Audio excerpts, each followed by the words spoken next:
Praise the Lord. இன்றைக்கி நம்ம 40 days ப்ரேயரில் டே 17 இருக்கிறோம். விசுவாசிக்கிறவனுக்கு எல்லாம் கூடும் அப்படின்ற தலைப்பின் கீழே நம்ம ஒவ்வொரு நாளும் பார்த்துட்டு வரோம். இன்றைக்கு நம்ம தலைப்போட வசனத்தை வாசிக்கலாம். மார்க் எழுதின சுவிசேஷம் 9ஆம் அதிகாரம் 23ஆம் வசனம். நீ விசுவாசிக்க கூடுமானால் ஆகும், விசுவாசிக்கிறவனுக்கு எல்லாம் கூடும். ஆமீன். ஆமாங்க. ஸோ நம்ம விசுவாசித்தா தேவனுடைய மகிமையை நம்மளுடைய வாழ்க்கையில் நம்ம பார்க்கலாம். இன்னைக்கு இந்த டே 17ல் இயேசு செய்த அற்புதங்களில் யார் அற்புத சுகத்தை பெற்றுக்கொண்டா அப்படின்றத பார்க்கலாம். ஸோ இன்றைக்கு சூம்பின கையை உடைய ஒருவன் ஜெப ஆலயத்தில் இருந்தான். அவன் குணமாக்கப்பட்ட காரியத்தை தான் நம்ம பார்க்க போகிறோம். ஸோ அது நம்ம எங்கே வேதத்தில் வாசிக்கலாம் அப்படின்னா, மத்தேயு 12ஆம் அதிகாரம் 9 முதல் 15ஆம் வசனம் வரைக்கும், மார்க் எழுதின சுவிசேஷத்தில் 3ஆம் அதிகாரம் 1 முதல் 6 வசனம் வரைக்கும், லூக்கா எழுதின சுவிசேஷத்தில் 6ஆம் அதிகாரம் 6 முதல் 11ஆம் வசனம் வரைக்கும். ஸோ இந்த 3 சுவிசேஷத்துலையும் இந்த நிகழ்ச்சி இடம்பெற்றிருக்குங்க. ஸோ இந்த சூம்பின கையுடைய ஒரு மனுஷன் ஜெப ஆலயத்தில் இருந்தால் அன்னைக்கு இயேசு அந்த ஜெப ஆலயத்துக்கு வந்திருக்காங்க. அங்கே ஜெப ஆலயத்தில் பரிசேயர்கள் இருந்தாங்க. அவங்க இந்த சூம்பின கையுடைய மனுஷனை இவர் குணமாக்குவாரா, அப்படி குணமாக்குனா இவர் மேலே குற்றம் சுமத்தலாம் அப்படின்னு சொல்லிட்டு வகை தேடிட்டு இருந்தாங்க. இந்த காரியங்களை இருதயத்தில் அவங்க சிந்தித்து கொண்டு இருந்தாங்க. பார்த்து இயேசு சொல்கிறாங்க, ஓய்வு நாளில் நன்மை செய்வது கரெக்டா இல்லை தீமை செய்வது கரெக்டா, ஜீவனை காப்பது கரெக்டா இல்லை ஜீவனை அழிப்பது கரெக்டா அப்படின்னு இது எது நியாயம் அப்படின்னு கேள்வி கேட்குறாங்க. இது மத்தேயு சுவிசேஷத்துலையும் மார்க் லூக்கா சுவிசேஷத்துலையும் வேறுபட்டிருக்குங்க. ஸோ மத்தேயு சுவிசேஷத்தில் இந்த காரியத்தை குறித்து இயேசு என்ன சொல்கிறார் அப்படின்னா, அவங்ககிட்ட கேட்குறாங்க. என்ன கேட்குறாங்கன்னா, ஒருவனுக்கு ஆட்டுக்குட்டி இருக்குது, அந்த ஆட்டுக்குட்டி ஓய்வு நாளில் குழியில் விழுந்துருச்சு, அதை தூக்கி விடுவீங்களா மாட்டிங்களா அப்படின்னு கேட்குறாங்க. கேட்டது மட்டும் இல்லாமல் அவங்க சொல்கிறாங்க, ஆட்டுக்குட்டியை காட்டிலும் மனுஷர்கள் விசேஷ விதமானவர்கள். ஸோ இவனை ஓய்வு நாளில் குணப்படுத்துறது நியாயம் அப்படின்னு சொல்லிட்டு அந்த சூம்பின கையை உடைய ஒரு மனிதனை இயேசு சொல்கிறாங்க, உன் கையை நீட்டு அப்படின்னு சொல்கிறாங்க. இங்கே மார்க்லையும் லூக்காலையும் என்ன சொல்கிறாங்க அப்படின்னா, அந்த பரிசேயர்களை பார்த்து சொல்கிறாங்க, நான் உங்களிடத்தில் ஒரு கேள்வி கேட்குறேன். என்ன கேள்வி கேட்குறேன் அப்படின்னா, ஓய்வு நாட்களில் நன்மை செய்வதோ தீமை செய்வதோ ஜீவனை காப்பதோ அழிப்பதோ எது நியாயம் அப்படின்னு சொல்கிறாங்க. அந்த பரிசேயர்கள் எதுவுமே சொல்லாமல் இருதய கடினமாக இருந்தாங்களாம். ஸோ அதை பார்த்துட்டு இயேசு என்ன சொல்கிறார் அப்படின்னா, அந்த சூம்பின கையுடைய மனுஷனை பார்த்துட்டு உன் கையை நீட்டு அப்படின்னு சொல்லும்போது அவன் நீட்டின உடனே என்ன நடக்குதுன்னா, மறு கையை போல அவனுக்கு என்னாச்சு, குணமாச்சு. ஸோ இந்த இது லூக்கால வலது கைன்னு போட்டிருக்குங்க. ஸோ எப்படி கர்த்தர் அவனுடைய கையை மறு கையை போல குணமாக்கினார். இதை பார்த்துட்டு இருக்கிற அந்த ஜனங்கள் பிரமித்தாங்க, ஆச்சரியப்பட்டாங்க. ஆனால் பரிசேயர்கள் என்ன பண்ணுறாங்க அப்படின்னா, வெளியே போய் எப்படி இவனை கொலை செய்யலாம் அப்படின்னு சொல்லிட்டு வகை தேடினாங்க. இந்த காரியத்தை உணர்ந்த அவர் என்ன பண்ணுறார் அப்படின்னா, எந்த வாக்குவாதமே பண்ணலைங்க. அற்புதம் செஞ்சுட்டு இவங்க இப்படி தன்னை கொலை செய்ய போகிறாங்க அப்படின்னு வகை தேடிக்கொண்டு இருக்கிறாங்க நினச்ச உடனே அந்த இடத்த விட்டு போயிடுறாங்க. ஸோ நம்ம நினைக்கலாம், ஏன் அவர் ஏதாச்சும் சொல்லியிருக்கலாம்ல, எதுக்கு பயந்து ஓடுறாரா? அப்படி இல்லைங்க. சில நேரத்தில் ஆண்டவர் என்ன சொல்கிறார் அப்படின்னா, நான் வாக்குவாதம் செய்கிறதுக்கு இங்கே வரல அப்படின்றாரு. ஸோ அவர் வாக்குவாதம் செய்ய மாட்டாருன்னு வசனத்தில் இருக்குது. எங்கே அப்படின்னா, மத்தேயு எழுதின சுவிசேஷம் 6ஆம் அதிகாரம் 19ஆம் வசனத்தில் இருக்கும். வாக்குவாதம் செய்யவும் மாட்டார் அப்படின்னு இருக்குங்க. ஸோ எந்த இடத்துலையும் ஏசப்பா வாக்குவாதம் செய்ய மாட்டார். ஸோ இந்த சூம்பினை கையை உடைய மனுஷன் அற்புதம் பெற்றுக்கொண்டாங்க. ஸோ இந்த இதில் இருந்து நம்ம என்ன கற்றுக்குறோம் அப்படின்னா, அந்த சூம்பினை கையை உடைய மனுஷன் ஜெப ஆலயத்துக்கு வந்திருக்கான்.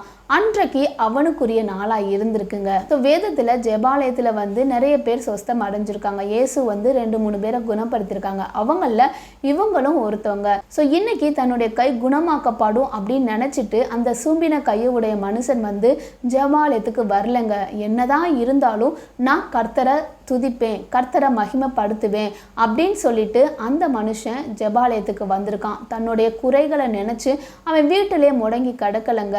என்ன இருந்தாலும் நான் கர்த்தரை துதிப்பேன் அப்படின்னு சொல்லிட்டு ஜெபாலயத்துக்கு வந்திருக்கான். அன்றைக்கு அவனுக்குரிய நாளாக இருந்திருக்கு. ஸோ அப்போ இயேசு இவனை குணப்படுத்தினாங்க. இந்த காரியத்திலேருந்து என்ன தெரிஞ்சுக்கிறணும் அப்படின்னா, நம்ம அனுதினமும் ஆண்டவர் சமூகத்துக்கு வரணுங்க. சர்ச்சுக்கு கண்டிப்பாக வாரம் போகணும். எந்த சூழ்நிலையோ நம்ம சர்ச்சுக்கு போகணுங்க. ஏன் அப்படின்னா அன்னைக்கு நம்மளுடைய நாளாக இருக்கும். ஸோ ஏதாச்சும் ஒரு நாளில் கர்த்தர் நம்மளுக்குரிய காரியத்தை அற்புதம் செய்வாருங்க. இந்த சூம்பின கையை உடைய மனுஷனுக்கு அந்த நாள் அற்புதத்தின் நாளாக இருந்திருக்கு. அதே போல தான் ஸோ இந்த 40 நாளும் நீங்கள் ப்ரேயர் பண்ணிட்டு இருப்பீங்க. ஸோ என்னைக்கு உங்களோட நாள்னு கர்த்தர் சொல்லுவார், அந்த நாளில் கண்டிப்பாக கர்த்தர் உங்களுக்கு அற்புதம் செய்வாருங்க. அதுக்கு இன்றைக்குன்னு காத்துக்கிட்டு இருக்காம நம்ம கர்த்தர் நீங்கள் செய்வீங்க, என்னுடைய வேலை நான் உங்களை மகிமைப்படுத்துறது தான் அப்படின்னு நம்ம சொல்லணுங்க. இரண்டாவது காரியம் என்ன அப்படின்னா நாம் செய்யும் நன்மைகளை சோர்ந்து போகாமல் செய்யணுங்க. இங்கே ஏசப்பா ஒரு நன்மை செய்ய வந்திருக்காரு. ஸோ இந்த நன்மையை செஞ்சா அப்படின்னா அவன் மேலே குற்றம் சுமத்தலாம் அப்படின்றத இயேசுக்கு தெரிஞ்சும் அவர் செய்கிறாரு. அதே போல தாங்க நாமளும் ஒரு காரியத்தில் நம்ம நன்மை செஞ்சு இதுக்கு பழிச்சொற்கள் வரும் அப்படின்னு சொல்லிட்டு அந்த நன்மையை செய்யாமல் விட்டுறக்கூடாதுங்க. ஏன் அப்படின்னா வசனத்தில் இருக்கு, நன்மை செய்வது திராணி இருந்து செய்யாமல் இருப்பது பாவமாங்க. ஸோ நம்மளால் நன்மை செய்ய முடிஞ்சுன்னா கண்டிப்பாக நன்மை செய்யணும். அதற்கு எப்பேற்பட்ட பழிச்சொற்கள் வந்தாலும் அதை தாங்கிக் கொள்ளணும். அதுதான் கர்த்தர் சொல்கிறார், என் நிமித்தமாக நீங்கள் நிந்திக்கப்பட்டால் சந்தோஷப்படுங்க அப்படின்னு சொல்லியிருக்காருங்க. ஸோ நன்மை செய்வதில் நம்ம சோர்ந்து போயிடக்கூடாது. அதனால பழிச்சொற்கள் வந்துட்டு போட்டுங்க, நமக்கு நன்மை. மூன்றாவது காரியம் என்ன அப்படின்னா அன்னைக்கு அவனுக்கு எதிர்பாராத நன்மை வந்திருக்கு. இது நடக்க சாத்தியமே கிடையாது. அது ஓய்வு நாட்களில் முடியவே முடியாது. கையோட மனுஷன் இயேசுவை பற்றி கேள்விப்பட்டிருக்கலாம். இயேசு வந்தோடனேயே இன்னைக்கு நடக்கும் அப்படின்றது அவனுக்கு தெரியாது. ஏன் அப்படின்னா ஓய்வு நாட்களில் யாரும் இந்த காரியத்தை செய்யக்கூடாதுன்றது ஒரு ரூலாக இருக்குது. அதனால அவன் நினச்சி பார்க்கல, இது சாத்தியமே இல்லைன்னு அவனுக்கு தெரியும். இருந்தாலும் கர்த்தர் அங்கே வந்ததுனால இயேசு அவனை குணமாக்கினாருங்க. அதே போல தான் நடக்க வாய்ப்பே இல்லைன்னு நீங்கள் ஒரு காரியத்தை நினச்சி கொண்டு இப்போ இந்த ஜெபத்தில் நீங்கள் கலந்து கொண்டு இருந்தீங்கன்னா கண்டிப்பாக இந்த 40 நாளில் கர்த்தர் சொல்கிறாரு, நடக்க வாய்ப்பே இல்லாத காரியத்தை நான் செய்வேன். இந்த காரியத்தின் மூலமாக எனக்கு என்ன நிந்தனை வந்தாலும் என்னை யார் தூஷிச்சாலும் எனக்கு கவலை இல்லை. யார் என்ன சொன்னாலும் கர்த்தர் நமக்காக நிற்பாருங்க. நமக்கு அற்புதம் செய்ய அவர் வல்லவராக இருக்கிறார். அவர் ஒரு நாளும் நம்மளை குறித்து சோர்ந்து போனதே இல்லைங்க. ஸோ நாமளும் சோர்ந்து போகாமல் அவருக்காக காத்திருக்கணும். நான்காவது காரியம் என்ன அப்படின்னா யாரிடத்துலையும் வாக்குவாதம் பண்ணக்கூடாதுங்க. ஸோ நம்மளுடைய காரியத்தை போய் நீதி நியாயத்தை அவங்ககிட்ட சொன்னால், மனுஷனிடத்தில் நம்மளுடைய நீதி நியாயத்தை சொன்னால் அது வேஸ்ட்டுங்க. கர்த்தரிடத்தில் மட்டும்தான் நம்மளுடைய காரியத்தை போய் சொல்லணும். ஸோ அந்த இடத்துல ஏசப்பா எந்த வாக்குவாதம் பண்ணாமல் அந்த இடத்த விட்டு விலகிட்டாரு. அதே போல தான் நம்மளும் நம்மளுடைய வாழ்க்கையில் ஏதாச்சும் ஒரு காரியம் அந்த இடத்துல வாக்குவாதம் பண்ணுற மாதிரி இருந்துச்சு அப்படின்னா அந்த இடத்த நம்ம காலி பண்ணணுங்க. நம்ம என்ன சொன்னாலும் அவங்க ஏற்றுக்கொள்ள மாட்டாங்க. ஸோ இந்த காரியம் தாங்க இன்னைக்கு அந்த சூம்பின கையுடைய மனுஷனுக்கு எதிர்பாரா விதமாக அற்புதம் கிடைத்தது போல நம்மளுடைய வாழ்க்கையிலையும் எதிர்பாராத நேரத்தில் கர்த்தர் நம்மளுக்கு அற்புதம் செய்ய வல்லவராய் இருக்கிறார். ஸோ நம்ம எல்லாரும் ஜெபம் பண்ணலாம். ஸ்தோத்திரம் ஆண்டவரே, நன்றி செலுத்துகிறோம்ப்பா. இந்த வேளையிலும் நீங்கள் ஆவியானவரே எங்களோட பேசணும், நம்முடைய வார்த்தைகளுக்காக நாங்கள் நன்றி செலுத்துகிறோம்ப்பா. தகப்பனே அப்பா, எதிர்பாராத உதவிகள் ஆவியானவரே அப்பா நீங்கள் பரத்தில் இருந்து அனுப்ப போகிற கிருபைகளுக்காக நன்றி. ஆவியானவரே அற்புதம் செய்ய நீர் வல்லவராய் இருக்கிறீர்ப்பா. நாங்கள் உங்களை விசுவாசிக்கிறதுனால தகப்பனே நாங்கள் நினைக்கிற காரியங்கள் கைகூடி வருவோன்னு நாங்கள் நம்புகிறோம்ப்பா. ஆவியானவரே அப்பா, அந்த மனுஷனுக்கு கிடைத்த அற்புத சுகத்தை போல தகப்பனே இந்த ஜெபத்தில் ஈடுபட்டு கொண்டு இருக்கிற இப்போது ஜெபித்து கொண்டு இருக்கிற ஒவ்வொருவருக்கும் என் டேடி அற்புதத்தின் கரத்தை நீட்டும்படிக்காக நாங்கள் ஜெபிக்கிறோம்ப்பா.